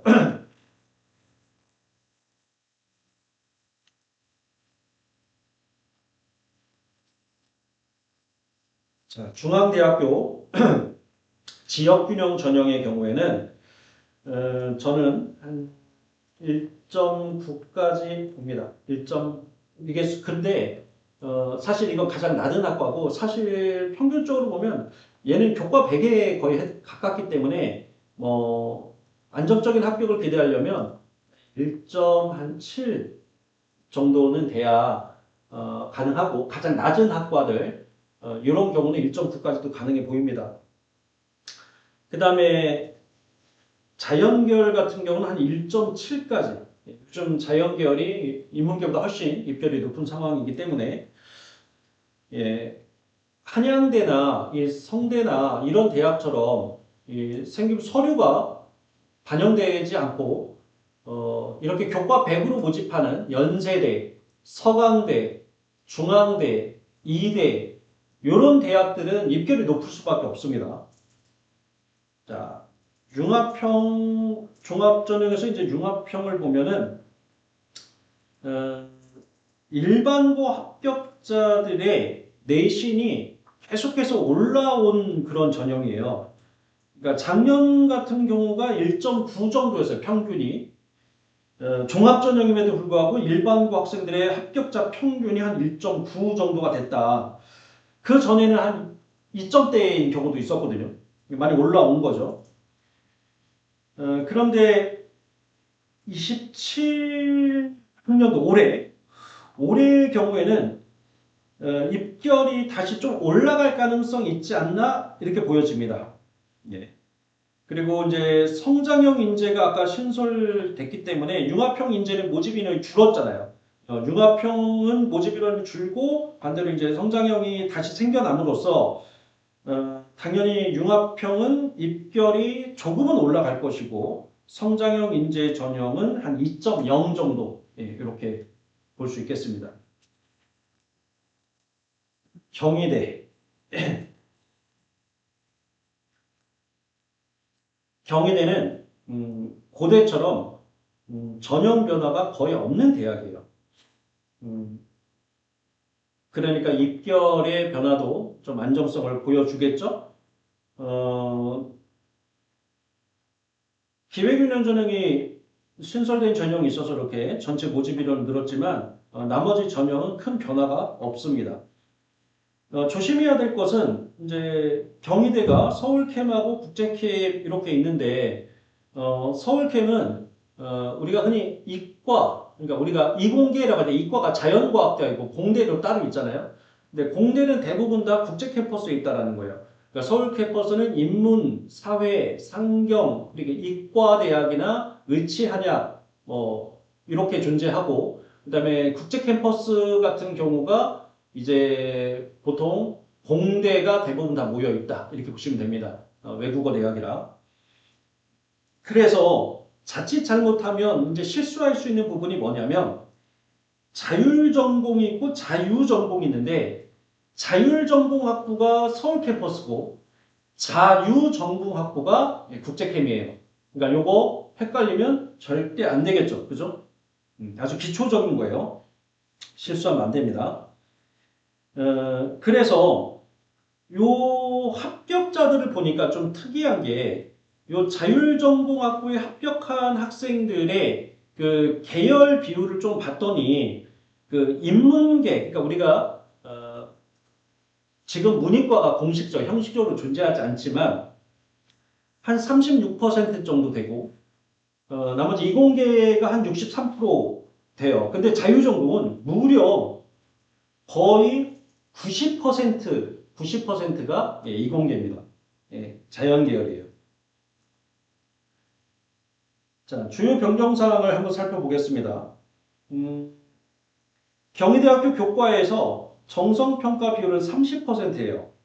그런데 이 30%를 학업 역량에서 60%, 그러니까 진로 역량에서 이게 50, 50인데 근데 이게 40% 이렇게 봐야 돼요. 그러니까 뭐냐면 여기 보세요. 여기 보면 작년에는 이게 50, 50 반반이었는데 올해는 요거 학업 성취도, 학업 태도, 탐구력을 포함해서 이게 60이잖아요. 그죠? 그러니까 학업 역량의 비율이 올라갔다. 그런데 자유정보는 작년하고 똑같이 뭐예요? 진로 역량을 아예 보지 않는다. 그럴 수밖에 없죠. 자유전공에는 학생들이 뚜렷한 진로를 드러내지 못하니까. 따라서 정리해보면 경희대학교의 교과 전형에서 직윤 전형에서 교과 70에 서류 30, 정성 30에서 그 30%중 학업 역량이 차지하는 비중이 조금 소폭 올랐다. 이렇게 이해하면 되겠습니다. 그리고 아까 초반에 제가 말씀드린 것처럼 작년에는 결석 경우에만 감점이었지만 이제는 미인정 지각, 조퇴, 결과의 경우에도 2회 이상일 때는 감점 처리가 된다라는 것이죠. 그리고 경희대학교의 전형 방식, 예. 우리가 보통 교과 성적으로는 합격권이었는데 또는 교과 성적만으로는 불합격권이었는데 이 정성평가가 더해짐으로써 합격권으로 들어가느냐 그렇지 않느냐 이런 걸 가지고 영향력 또는 변동률 이렇게 표현을 하는데요. 그러니까 정성평가로 인한 배수 포함 변동률 이게 한 27% 정도 됩니다. 그러니까 정략평가일 때는 합격권에 못 들어갔는데 최종적으로 정성을 포함했더니 내가 합격권으로 들어갈 확률 그게 한 27%. 그럼 상당히 높은 편이라고 볼 수 있겠죠. 예. 그래서 정성평가가 차지하는 비중이 상당히 높다. 예. 이렇게 보여집니다. 영향력이 높다. 자, 그 다음 요 지균에서 N수생들이 작년에 합격한 비율이 한 15% 정도 돼요.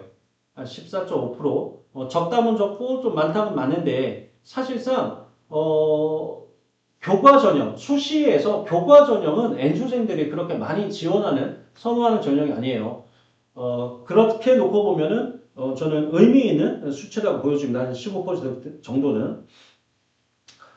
그리고 다른 대학과 달리 아주 고집스럽게 경희대학교는 종합전형을 하나의 전형만 유지하고 있습니다. 아까 본 것처럼 성균관대나 한양대나 중앙대처럼 여러 개의 전형을 뭐 최저가 있고 없고 면접이 있고 없고 둘 다 있고 둘 다 없고 막 이런 전형들을 다양하게 만드는데 경희대는 그런 게 없습니다. 그냥 최저 없고 의치한약은 최저 있고 나머지 전형은 최저가 없고 면접만 있는 그런 전형으로 다만 최저가 여기 보면은 이제 의치한약의 경우는 탐구가 2과목이죠. 일반 전형에는 일반 모집단에는 없습니다. 최저가. 따라서 이 면접이 차지하는 비중이 상당히 높은 전형으로 보여지고요. 면접평가에서는 전공 적합성이 무려 50%가 들어가고 학업 역량이 들어가지 않는다라는 것이 매우 특이합니다. 다른 대학교는 면접에서도 학업 역량, 진로 역량, 공동체 역량 이렇게 나눠놓고 학업 역량이 못해도 20, 30%는 들어가는데 아예 없어요. 그냥 전공 적합성, 그 다음에 공동체 역량에 해당되는 인성 이렇게 해서 반반 50% 50% 이렇게 들어가는 게 매우 특이합니다. 그만큼 합격권에 들어간 학생들의 이런 성적 스펙트럼이 가장 넓은 대학 중에 하나로 보여지고 이건 특목 자사고 학생들에게 조금 더 유리하게 작용할 수 있는 전형 설계로 보여집니다.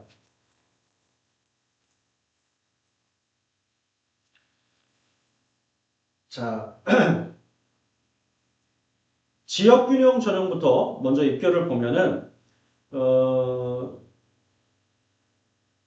최저 충족률이 평균적으로 인문이 한 57% 정도 나왔다고 하고요.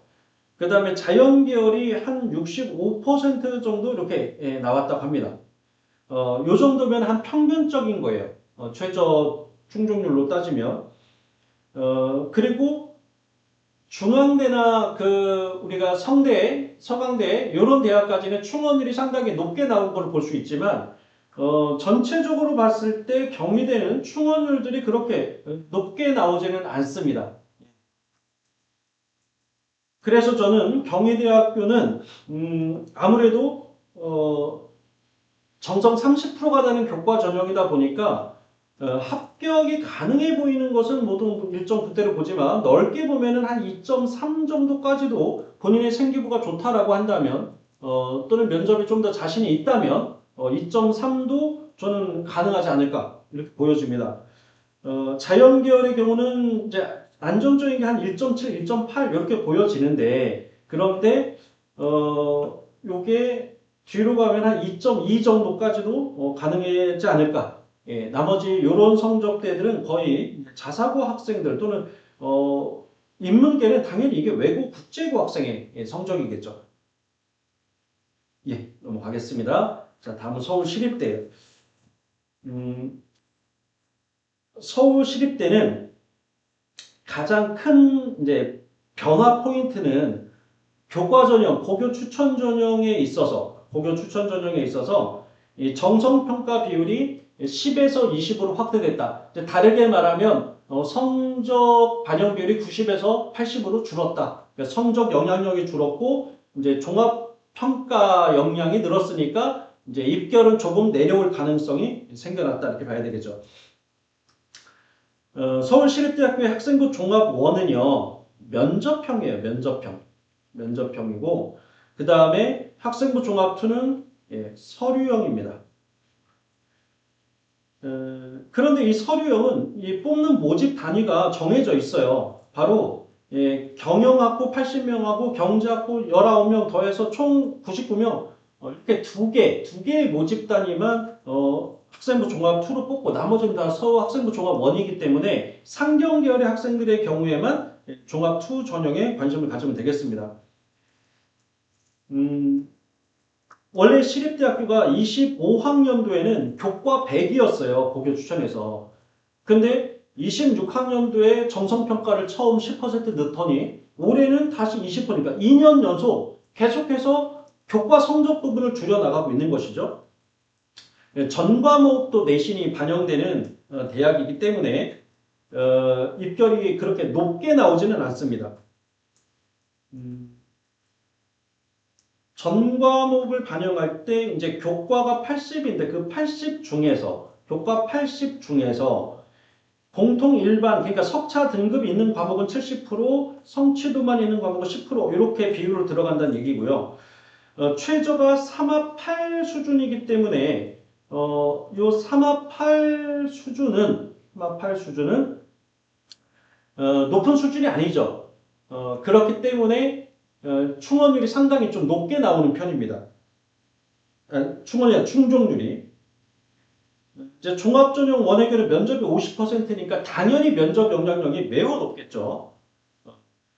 그래서 요 면접에서는 본인의 어떤 생기부를 기반으로 했을 때 우리가 서류 면접이니까 특히나 서울시립대가 그 시험 보고 온 학생들에게 물어보면 집중적으로 받았던 질문이 세특에서 아주 디테일한 질문들이 많았다라고 합니다. 본인이 했던 활동을 왜 했는지부터 그리고 그것을 하면서 본인이 실수했던 부분이라든가 어려웠던 부분이라든가 이러한 부분을 상당히 구체적 질문들이 많았기 때문에 상당히 면접 난이도가 높았다. 체감 난이도가 높았다. 이렇게 학생들이 얘기하고 있습니다.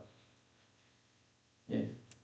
요 잠재 역량이 진로 역량에 해당되는 겁니다. 입결 보겠습니다. 자, 서울시립대학교 교과 전형은 저는 2.1까지 보고요. 자연계열의 경우는 한 1.9까지 보겠습니다. 그리고 종합전형의 경우는 이 합격자 내신 평균은 제가 일반고만 따로 본 적이 있어요. 그 일반고 종합전형에서 일반고 학생들만 따로 합격자 평균을 보면 인문계열이 한 2.37 정도 되고요. 자연계열이 한 2.27, 딱 0.1 정도 이렇게 차이가 있었는데 이게 평균이니까 당연히 생기부 경쟁력이 있는 친구는 2점대 중후반에서도 한번 서울시립대 써볼 수 있는 거고 생기부 경쟁력이 조금 부족하다 싶은 친구들은 당연히 1점대 후반에서 교과 전형을 쓸 수 없는 상황이란다면 종합 전형을 써야 되는 것이라고 보여집니다. 자, 이제 마지막 대학이네요. 네, 오늘의 마지막 대학 한국 외대입니다. 외대의 가장 큰 것은 변화가 아니라 작년부터 계속 유지해왔던 성적 산출 방식이죠. 그러니까 외대는 아주 특이한 성적 산출 방식을 갖고 있기 때문에 예를 들어서 습차 등급으로 환산한 점수와 그리고 원점수 기준, 절대평가의 원점수 기준으로 환산한 점수 중에 유리한 것을 반영해주는 그런 아주 특이한 대학이에요. 그래서 본인의 성적을 이 성적 산출식에 넣어보지 않는 한은 환산 점수를 알 수가 없어요. 그러니까 이건 반드시 프로그램을 활용해서 자기 성적을 한국 외대식으로 산출해 봐야 되고요. 또 하나의 변화는 한국 외대가 캠퍼스 하나를 또 추가했다라는 거예요. 기존에 서울 캠퍼스, 용인에 있는 글로벌 캠퍼스 말고 인천 송도에 캠퍼스 하나를 다시 개교를 했는데 딱 한 개 모집 단위만 있더라고요. 자, 세부적으로 보겠습니다. 먼저 요 사범대학의 경우는 올해부터 교과 전형, 논술 전형, 정시 전형으로 선발하지 않는다고 합니다. 한국외대에서. 종합 전형에서만 선발한대요. 면접형과 서류형에서만. 아마 그것은 사범대를 가려고 하는 학생들은 교원이 되겠다라는 거고 교직 인적성에 대해서 조금 더 강한 그런 평가가 예고된다라고 보여집니다. 예, 교과, 논술, 정시에서 폐지했다라고 하는 것은 자, 송도 캠퍼스가 개교했고 여기서는 글로벌 바이오 비즈니스 융합학부 딱 한 개 학부만 35명 모집을 합니다. 자, 그리고 논술 전형에서 변화가 하나 있네요. 작년까지만 해도 LD, LT 학부의 경우에는 가장 이제 한국 외대를 대표하는 모집단이잖아요. 2합 3이고 나머지가 2합 4. 사실 2합 4도 높은 편인데 2합 3 상당히 높은 편이죠. 외대 치고는.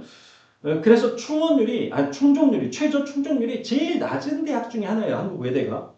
그런데 어쨌든 논술 전형에 한해서 외대가 LD, LT 학부의 경우에도 2합 4를 이렇게 완화했다라는 거죠. 이것은 큰 영향이 있을 것 같아요. 왜냐하면 워낙에 외대 논술 전형의 최저 충족률이 인문계열이 30%밖에 안 되거든요. 자연계열도 한 35%밖에 안 되니까. 그런데 이거를 최저를 완화했다? 당연히 최저 충족률이 올라감으로써 영향을 미치겠죠. 물론 논술이기 때문에 그 영향력이 교과 전형 막 크게 나타나진 않겠지만. 자, 그리고 뭐 글로벌 캠퍼스 같은 경우는 아예 한 개 3등급에서 2합 6으로 이건 최저 기준이 강화된 것이죠. 최저 기준이 강화되면서 최저 충족률이 낮아질 것이고 그만큼 입결이 떨어질 가능성이 있습니다. 이거는. 자, 한국 외대의 등급 환산 점수가 이제 상대평가 점수고 원점수 환산 점수 90점 이상이면 1등급이란 얘기예요. 그러니까 예를 들어서 내가 원점수가 91점인데 우리 학교 시험이 쉬웠든 아니면 모든 학생들이 내신 경쟁이 치열했든 해서 내가 원점수가 91점 이제 등급으로는 3등급, 4등급 나올 수 있는 거잖아요. 그런데 외대는 그걸 4등급이라 해도 등급으로 반영하지 않고 91점이면 원점수가 90점 이상이니까 너는 A. A는 1등급에 준하는 성적이니까 그렇게 하겠다라는 거예요. 이렇게 환산 점수도 이렇게 나와 있죠. 그래서 그 상위값을 적용한다라는 것이고요. 이거는 아까 얘기를 했습니다. 여기 한국사가 다 이제 폐지가 됐고요. 그죠? 그 다음에 서류 평가는 진로 역량을, 그리고 면접 평가도 진로 역량을 무려 60%다. 그러니까 외대 면접형에서는 진로를 중시한다. 그래요. 왜? 목적이 있죠. 외대 면접형 목적이 외고 학생, 국제고 학생을 뽑는데 목적을 둔 전형이에요. 실제로 면접형은 특목고 아이들의 합격률이 압도적으로 높은 편이고요. 따라서 이렇게 진로 역량과 진로 개발 역량을 넣는 거고, 그래서 오히려 외대는 일반고 학생들이 지원할 것 같으면 서류형을 지원하는 게 낫습니다. 이게 일반고 학생들의 합격률이 높게 나와요. 자, 그리고 네, 일단 오늘 대학별 수시 모집 요강 분석은 일단 이렇게 할 거예요. 아직 기말고사가 끝나지 않은 그런 뭐 학생도 있겠지만 중요한 건 끝까지 마무리 잘하는 거예요. 이제 남아있는 것은 우리가 할 수 있는 거 기말고사 끝나도 끝난 게 아니에요. 그죠? 생기부 마무리 끝까지 하셔야 됩니다. 그리고 올해는 작년에 선배들 봤겠지만 영어 불수능에서 최종 못 맞춘 학생들 너무 많았어요. 올해도 어떻게 될지 모릅니다. 예, 수능 최저 맞추는 것 정말 중요합니다. 자, 일단 설명 여기까지 하고요. 사전에 들어온 질문에 대해서 좀 질의응답 시간을 좀 갖도록 하겠습니다.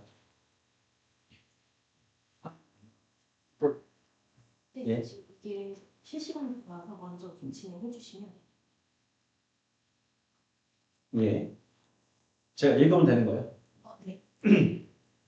종합전형에서 내신 성적을 산출할 때도 교과전형처럼 숫자로 등급이 매겨지나요? 정성평가는요, 이렇게 정량화되지 않습니다. 말 그대로 정성평가예요. 예. 그러니까 환산 점수로는 생기부 점수, 그러니까 환산 점수로는 공개하는 경우가 있어요. 예. 그다음에 원점수, 표준 편차 등을 종합적으로 보긴 하겠지만 그게 일반고와의 내신 경쟁에서 어느 정도 의미가 있을까요? 자, 원점수, 표준 편차 등을 종합적으로 보긴 하겠지만 그게 일반과의 내신 경쟁에서 이게 제가 여기서 일반과의 내신 경쟁이라는 것은 특목고 입장에서 말하는 건가요? 예. 종합전형에서는 상당한 의미가 있어요. 그러니까 우리가 그 재점수를 포함하는 것은 연세대밖에 없지만 종합전형에서는 대부분 상위권 대학들이 표준 편차를 봅니다. 표준 편차가 10 이하면은 상당한 내신 경쟁을 하고 있는 자사고들이에요. 외고 국제고도 거의 표준 편차가 10 내외로 왔다 갔다 하죠. 근데 일반고는 20을 넘어가는 경우가 다반사입니다. 따라서 표준 편차만 봐도 이 학생의 내신을 어떻게 따는지 알 수 있는 것이고 그 다음에 그 과목 수강자도 봐야 되는 거죠. 수강 인원이 적은데도 그 학생이 그 과목을 이수했고 거기서 뭐 1등급이 한 명밖에 없었는데 이 학생이 뭐 2등급이다, 3등급이다 라고 했을 때 그것을 다 감안해 주는 것. 그게 바로 정성평가죠. 종합적 평가입니다.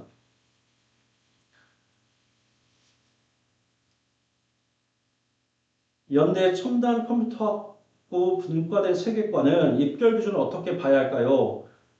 첨단 컴퓨터 학부 기준 20년, 25년 입결로 봐야 할까요? 아니면 입결 상승으로 봐야 할까요?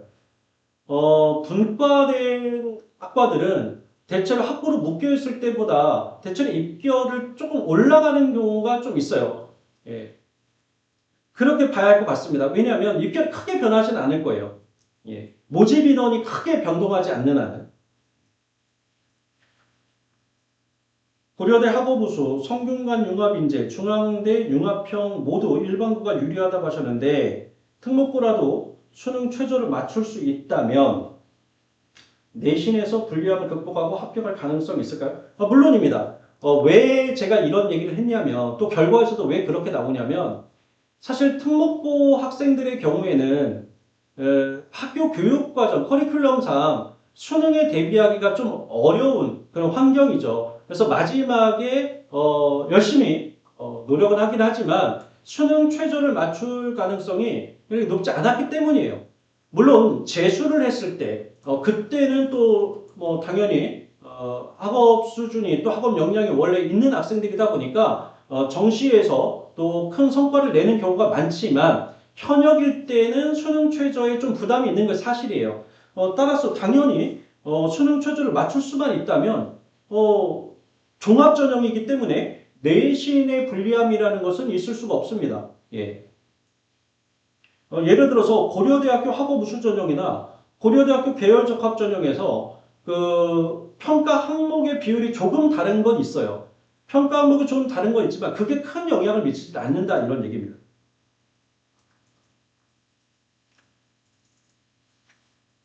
성균관대 소프트웨어학과 융합 인재의 경우 입결 기준이 어떻게 될까? 사실 이거는 융합인재 같은 경우는 최저가 신설된 전형이기 때문에 입결이 어떻게 될까라는 그 방향성은 제가 얘기할 수 있어요. 정확하게 뭐 얼마 이렇게 말할 수는 없어요. 그런데 예를 들어서 전년 대비 당연히 입결은 조금 떨어질 가능성이 있겠죠. 왜냐하면 최저가 생겼다라는 거 최저 자체가 장애물이에요. 장애물을 넘지 못하는 학생들이 발생합니다. 그러면 최종적으로 경쟁이 이루어지는 학생들 안에서 다수가 아니라 소수 안에서 선발이 되는 것이기 때문에 당연히 입결은 조금 더 하락할 가능성이 있다. 이렇게 봐야 되죠.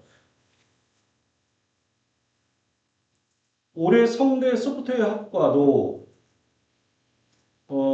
컴공, 인공지능학과로 분과됐는데 융합인재 전형 입결은 어떤 기준으로? 네, 같은 질문인 것 같아요. 네. 한양대 컴퓨터 소프트웨어 학부 추천형의 경우 일반고 합격 비율이 어느 정도일까요? 26년 입결 등급에 따라 특목 자사고 비율이 높다고 보면 될까요? 자,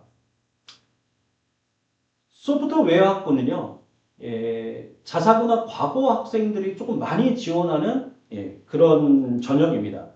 예.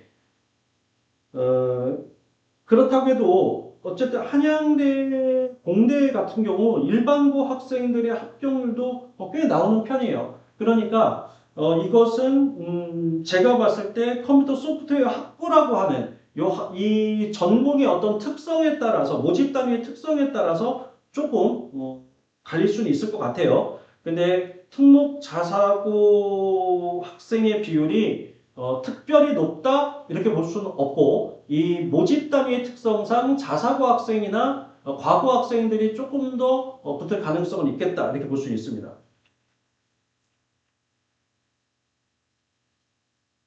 중앙대 충원율, 성장형 인재가 신설된 전형의 경우 모집 인원이 적은 편이라 최초합보다는 추합을 노려볼 만한지 궁금합니다. 상위권 학교와 겹쳐서 추합이 제가 이건 아까 설명하면서도 말씀드렸지만 3합 7의 탐구 1 하나를 적용하는 최저 기준을 갖고 있는 대학들이 많습니다. 상위권 대학에. 거기다가 종합전형에서 최저를 신설한 전형들도 있었고요. 그러다 보니까 이렇게 중복 지원을 할 수 있는 전형들을 놓고 보면 그러면 이 충원율이 어떻게 나올지도 대략 볼 수 있다고 봅니다. 그래서 성장형 인재가 이제 신설이 됐고, 하지만 그렇게 많이 뽑진 않아요. 100명 조금 넘는 수준이죠. 따라서 이것은 추합이 많다 적다라기보다는 추합은 비슷한 전형을 가지고 있는 대학의 전형과 경쟁했을 때 상위권 대학이 더 많다면 그쪽으로 넘어갈 학생들이 더 많기 때문에 나는 충원율이 높게 나올 거고, 만약에 그렇지 않다면 내가 만약에 경쟁하는 입장에서 이 중앙대학교의 성장형 인재 전형이 더 위에 있는 전형이고 비슷한 전형 요소를 갖고 있는 전형들이 아래에 있는 대학이라고 한다면 여기는 충원이 높게 나올 수가 없겠죠. 그런데 다행히도 중앙대가 아래에 있고 성대와 고려대가 더 위에 있는 기 때문에 유사한 전형 중에 당연히 중앙대는 추합이 조금 높게 나올 가능성이 있다. 이렇게 보여집니다.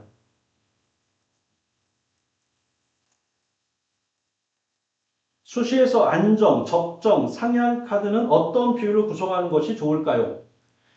교과, 학종, 논술 중 어떤 전형을 우선 검토해야 하느냐? 이거는 학생마다 다 다릅니다.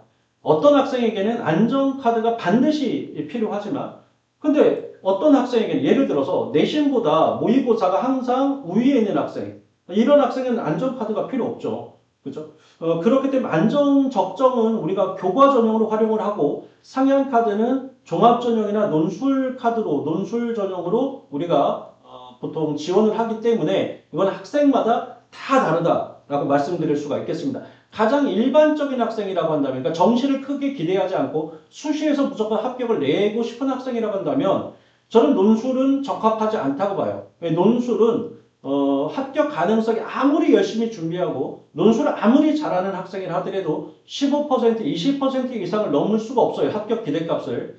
그렇기 때문에 교과 전형과 학종을 중심으로 지원하는 게 맞다. 교과 두세 개, 학종 세네 개 정도가 보통 일반적으로 지원을 하고요. 논술을 꼭 써야 하는 학생들은 정시와 짝꿍이에요. 수시에서 떨어져도 좋다라는 생각으로, 난 재수해도 좋다라는 생각일 때 우리가 논술을 하는 것이고, 논술을 한두 개 하려면 안 하는 게 좋습니다. 논술은 적어도 세 개 이상을 준비할 때 어떤 효율성이 있다라고 볼 수가 있죠. 교과 전형에서 대학별 반영 교과와 반영 방식은 어떻게 확인하느냐? 이것은 수시 모집 요강을 봐야 정확하게 볼 수가 있습니다. 그런데 이거는 물론 대략적으로 어떤 교과가 반영되느냐 이것은 알아볼 필요 있죠. 그런데 어떻게 산출하느냐는 굳이 알 필요 없어요. 아까 말씀했지만 성적 산출기 돌리면 됩니다. 예. 그렇게 할 수밖에 없고요, 사실은. 문과, 이과 교차 지원이 가능한 전형은 어떻게 확인해야 하나요? 사실 교과 전형의 경우에는요, 공식적으로 우리가 문과, 이과가 없습니다. 예. 그렇기 때문에, 해당 대학에서 요구하는 교과의 이수 단위만 채워져 있다면 얼마든지 교차 지원이 가능하죠. 근데 종합전형 자체는요, 문이과 교차라는 자체가 성립되지 않죠. 왜냐하면 학과 단위나 전공 단위의 경우에는 이미 생기부 자체에 본인의 진로 방향이 결정되어 있을 테니까, 그죠? 예를 들어서 경영학과를 준비하다가 기계공학과를 갈 수는 없는 것이고, 전자공학과를 준비하다가 우리가 뭐 예를 들어서 디지털 미디어 학과를 갈 수도 없는 거예요. 그죠? 그렇기 때문에 종합전형에서는 자유전공이 아니라면 어차피 문이과 교차는 어려운 것이고 교과전형에서는 가능하다.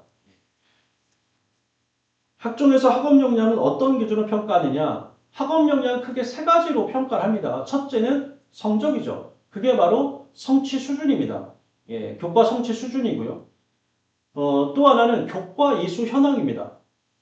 이 학생이 실제로 이것은 이제 진로 역량에도 포함되고 학업 역량에도 포함되는데 교과를 위계 있는 과목을 순차적으로 선택해 나가면서 자기 진로에 맞춰 나가면서 어느 정도 성취를 내고 있는지 또 수강 인원 대비 어느 정도 성취를 내고 있는지 이런 거 볼 수가 있는 거고요. 그리고 또 하나는 탐구 역량입니다. 학업 역량에서 어떻게 보면 가장 중요하게 차지하고 있는 것이 성취 기준, 성취 수준, 다음으로 탐구 역량이라고 볼 수 있는데 탐구 역량이라는 것은 학생이 기본적으로 지적 호기심을 기반으로 해서 소극적으로 주어진 과제나 주제를 탐구하는 것이 아니라 본인이 적극적으로 주제를 찾아서 탐구하고 거기서 문제 해결 능력을 키우고 창의력을 키워나가고 있는지 그런 것들을 보는 게 학업 역량이라고 할 수 있겠습니다. 자, 논술 전형은 어떤 학생이 준비해야 되는가? 아까 좀 전에 다른 질문 때문에 제가 말씀을 드렸죠. 논술은 기본적으로 경쟁률이 50대 1 이상입니다. 인기 있는 학과의 경우는 300대 1, 400대 1 경쟁률이 다반사로 나오는 게 논술 전형이죠. 따라서 논술은 다시 말씀드리지만 아무리 논술에 적합한 역량을 갖고 있고 글 잘 쓰고 독해력 좋고 그 논술을 열심히 준비한다 하더라도 가장 높은 기대값이 20을 넘지 않는다. 확률이 20%를 넘지 않는다. 저는 이렇게 말씀드리고 싶고요. 따라서 시간을 투자해서 준비해야 되는 논술 전형을 준비하는데 교과 전형도 쓰고 종합 전형도 쓰고 논술 전형 한두 개를 위해서 논술을 준비한다? 예, 그것은 비효율이다. 이렇게 말씀드리고 싶습니다. 따라서 논술은 내신 대비 모의고사 성적이 훨씬 좋아야 합니다. 그래서 수시에서 안정, 적정을 쓰지 않고 상향 중심으로 써도 괜찮은 학생, 즉 수시가 다 떨어져도 큰 타격이 없는 학생, 정시에서 기대감을 높일 수 있는 학생, 그런 학생이 논술을 써야 합니다.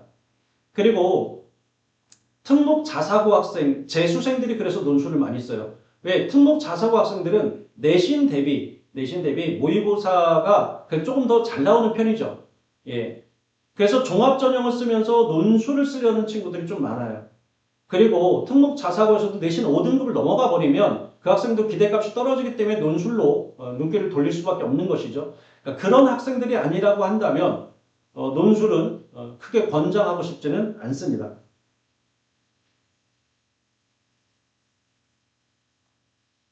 자율전공학부를 지원할 때 어떤 점에 유의해야 되느냐? 첫째는요. 이 자율전공이 유형 1이냐 2냐를 봐야 돼요. 유형 1의 경우는 계열 구분이 없이 2학년 진급할 때 또는 요즘은 1학년 2학기 또는 1학년 1학기 입학하면서부터 전공을 선택할 수 있는 경우도 있는데 어쨌든 전공을 선택할 때 계열 구분이 안 되어 있고 그래서 선택할 수 있는 폭이 상당히 넓은 편이에요. 자율전공 2 같은 경우는 광역 단위 또는 단과대학 단위 또는 계열 단위 모집이라고 하는데 그 소속 단과대 내에서 소속 계열 내에서만 전공을 선택할 수가 있죠. 또 더욱더 중요한 것은 자율전공 원이든 투든 유형 원이든 투들 간에 선택할 수 없는 전공과 학과가 존재한다는 거예요. 이건 대학들이 수시 모집 요강에서 거의 맨 앞부분에서 명시를 하고 있으니까 반드시 확인해야 됩니다. 왜냐하면 우리가 자율전공학부로 들어가서 내가 이 학과로 이 전공을 선택해야지라는 계획을 가지고 그런 설계를 가지고 그 대학의 자율전공을 썼는데 막상 가봤더니 그 전공을 선택할 수 없다라면 이게 낭패잖아요. 그건 반드시 확인을 해봐야 됩니다. 예. 예, 사전에 받은 질문까지 이렇게 모두 답변이 끝났습니다. 예, 설명회를 오늘 수시 전략 설명회를 이렇게 마치도록 할 거고요. 혹시라도 관련하여 궁금한 사항이 있으시다면 예, 학원으로 연락 주시면 예, 답변 드리도록 하겠습니다. 자, 그럼 이상으로 마치도록 하겠습니다. 내일은 예, 2차, 3차 서울중위권대학과 경기 인천권대학 이렇게 나누어서 진행하도록 하겠습니다. 예, 마치겠습니다.